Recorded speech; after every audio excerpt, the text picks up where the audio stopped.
ওহীর মাধ্যমে, কোরআনের মাধ্যমে ইহুদিদের দাঁত ভাঙ্গা জবাব দিলেন। সেজন্যই আল্লাহ তাআলা সূরাতুল কাহাফ নাজিল করে জানাই দিলেন আসহাবে কাহাফ আসলে কি, ঘটনাটা কি ঘটেছিল। নবীজির জন্মের অনেক পূর্বে আসহাবে কাহাফ নামক চমৎকার একটি ঘটনা ঘটেছিল। সেখানে 7 জন যুবক ছিল। এই 7 জন যুবক ইমানের কি পরিচয় দিয়েছিল, ইমানের কি পরীক্ষা দিয়েছিল, এই কথাগুলোর উপর ডিপেন্ড করে আসহাবে কাহাফ সংগঠিত হয়েছিল। সে কথা আল্লাহ রাব্বুল আলামিন কোরআনুল কারীমে রেকর্ড করে রেখেছেন। এভাবে সূরা কাহাফ যখন নাজিল হয়ে গেল, আল্লাহ তাআলা সূরাতুল কাহাফের প্রথম আয়াত এভাবে আল্লাহ তাআলা বর্ণনা করেছেন, আলহামদুলিল্লাহিল্লাযী আনজালা আলা আবদিহিল কিতাবা ওয়া লাম ইয়াজআল লাহু ইওয়াজা। আল্লাহ তাআলা বলেন সমস্ত প্রশংসা সেই মহান মালিকের, রব্বুল আলামিনের। তবে আলা আবদিহিল কিতাব, আমি যে বান্দার উপরে কিতাব নাজিল করেছি, ওয়ালাম ইয়াজআল লাহু ইওয়াজা, এই কিতাবের মধ্যে কোনো প্রকার অসঙ্গতি নাই। সুবহানাল্লাহ। এই কিতাব হচ্ছে মধ্যম পন্থা অবলম্বন করেছে। এই কিতাবের মধ্যে একটু কম একটু বেশি এরকম নয়, বরং এই কিতাবের মধ্যে সঠিক সমাধান আমি আল্লাহ তাআলা দিয়েছি। আল্লাহ রাব্বুল আলামিন এ কথা বলেই থেমে থাকেননি। সূরাতুল কাহাফের অন্যতম একটি আয়াত 54 নম্বর আয়াতে আল্লাহ তাআলা এই কোরআন সম্পর্কে চমৎকার একটি কথা বলেছেন। আল্লাহ তাআলা বলেন, ওয়ালাকাদ সাররাফনা ফি হাযাল কুরআনি লিন-নাস মিন কুল্লি মাসাল। আল্লাহু আকবার। আল্লাহ তাআলা বলেন যে কোরআন হচ্ছে পৃথিবীর সর্বোত্তম মিসাল। এই কোরআনের মধ্যে আছে সর্বোত্তম উপমা। সুবহানাল্লাহ। কোরআনের মধ্যে আছে আহসানুল কসাস, সুন্দর সুন্দর ঘটনা আল্লাহ কোরআনে বর্ণনা করেছেন। সুবহানাল্লাহ। কেন? আল্লাহ তাআলা বলেন, ওয়া কানাল ইনসানু আকসারা শাইইন জাদালা। মানুষ বড় বিতর্ক প্রিয়, মানুষ খুবই বিতর্ক করে, কিন্তু কোরআন হচ্ছে মিন কুল্লি মাসাল, কোরআন হচ্ছে সবচেয়ে ভালো উপমা। সুবহানাল্লাহ। আমি কোরআনে চমৎকার চমৎকার কিছু ঘটনা বর্ণনা করেছি, কিন্তু মানুষের কাজ হলো আকসারা মিন শাইইন জাদালা। মানুষ শুধু তর্ক আর বিতর্ক করে, কিন্তু কোরআন কি বলেছে এটা জানতে চায় না। অথচ আল্লাহ তাআলা বলেছেন কোরআন হচ্ছে সর্বোত্তম উপমা, কোরআনে আমি বর্ণনা করেছি। সুবহানাল্লাহ। সম্মানিত উপস্থিতি, আল্লাহ তাআলা কোরআনুল কারীমে উপমা দিতে গিয়ে সূরাতুল কাহাফের মধ্যে মানুষের সম্পর্কে, আমাদের ধ্যান ধারণা সম্পর্কে, মানুষের চরিত্র সম্পর্কে আল্লাহ কথা বলেছেন।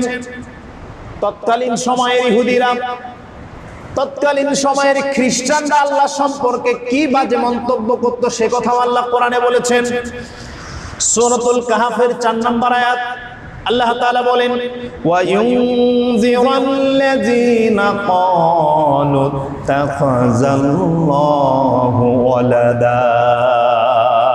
ইহুদিরা বলতো, তারা বলতো যে আল্লাহ তাআলা সন্তান গ্রহণ করেছেন। নাউযুবিল্লাহ। আল্লাহ তাআলা সন্তান গ্রহণ করেছেন, এটা খ্রিস্টানরা বলতো, এটা ইহুদিরা বলতো। এরকম প্রোপাগান্ডা তারা ছড়াতো তাদের ব্যাপারে। আল্লাহ তাআলা বলতেছে, শোনো দুনিয়ার মানুষ, তাদের অবস্থাটা কেমন? তাদের অবস্থাটা হলো এমন। আল্লাহ তাআলা পরের আয়াতে জানাই দিলেন, মালাহুম বিহি মিন ইলমিন ওয়ালা লিআবাইহিম কাবুরাত কালিমাতান তাখরুজু মিন আফওয়াহিহিম ইয়াকুলুনা ইল্লা কাযিবা। আল্লাহু আকবার। আল্লাহ তাআলা বলতেছে, শোনো, আল্লাহ সম্পর্কে যারা প্রোপাগান্ডা ছড়ায়, যারা মিথ্যা কথা বলে, তাদের অবস্থা কি? তাদের অবস্থা হলো যে তাদের তো কোনো জ্ঞান নাই। ইসলাম সম্পর্কে, আল্লাহ সম্পর্কে তাদের কি নাই? কোনো জ্ঞান নাই। আল্লাহ তাআলা এই কথা বলেই থেমে থাকেননি, বরং বলেছেন যে ওয়ালা লিআবাইহিম, তাদের যে পিতৃপুরুষ ছিল তাদেরও ইসলাম সম্পর্কে জ্ঞান ছিল না। তারা কি করে? কাবুরাত কালিমাতান তাখরুজু মিন আফওয়াহিহিম। আল্লাহ তাআলা বলে যে দেখো তারা যে কথাগুলো বলে, এই কথাগুলো এত সাংঘাতিক। কে বলতেছেন? আল্লাহ তাআলা বলতেছেন যে তারা ইসলাম সম্পর্কে জানে না, আল্লাহ সম্পর্কে জানে না, তাদের কথাগুলো হচ্ছে চরম সাংঘাতিক পূর্ণ কথা। আর কি? আর হচ্ছে ইয়াকুলুনা ইল্লা কাযিবা, তারা সর্বদাই মিথ্যা কথা বলে। এজন্য সম্মানিত উপস্থিতি, যারা জানি না, ইসলাম সম্পর্কে জানতে চাই না, আল্লাহ সম্পর্কে যারা জানি না, তাদের ব্যাপারে আল্লাহ তাআলা বলেছেন তোমরা তো মূর্খ, তোমাদের পিতৃপুরুষরাও জানতো না, এবং তোমরা সাংঘাতিক ধরনের কথা বলো। এই ইসলাম সম্পর্কে, আল্লাহর রুবুবিয়াত সম্পর্কে সাংঘাতিক কথা বলার মতো মানুষ আমাদের সমাজে আছে না নাই? আছে। তারা সাংঘাতিক ধরনের কথা বলে।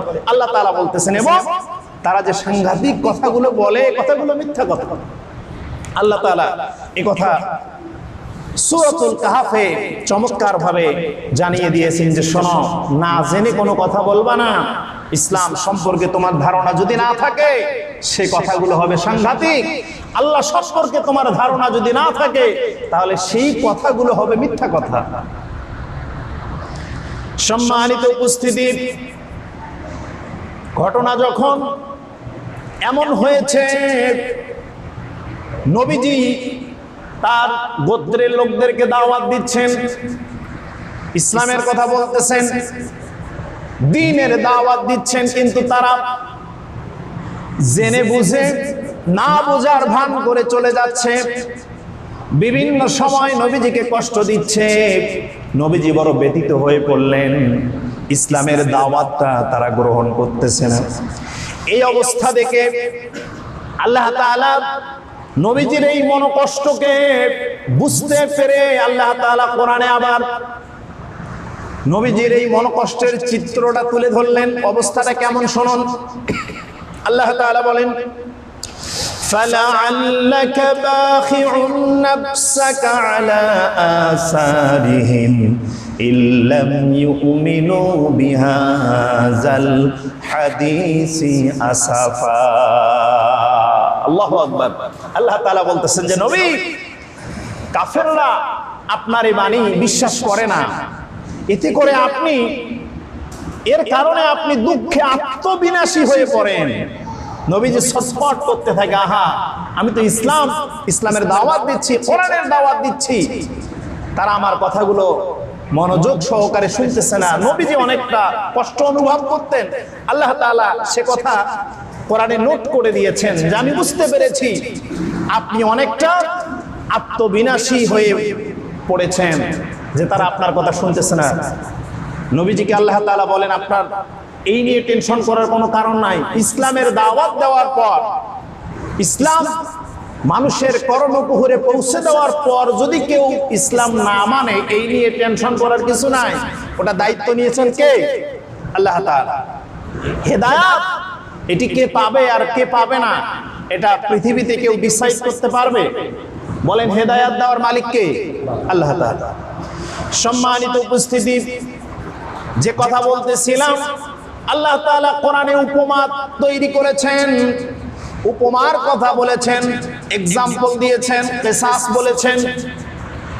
সূরাতুল কাহফে আল্লাহ তাআলা বলেন, নবীজি ওই যে ইহুদিরা আপনাকে প্রশ্ন করেছিল আসহাবে কাহফ কি, আল্লাহ তাআলা কোরআনুল কারীমে জানাই দিলেন আসহাবে কাহফ কি শুনুন।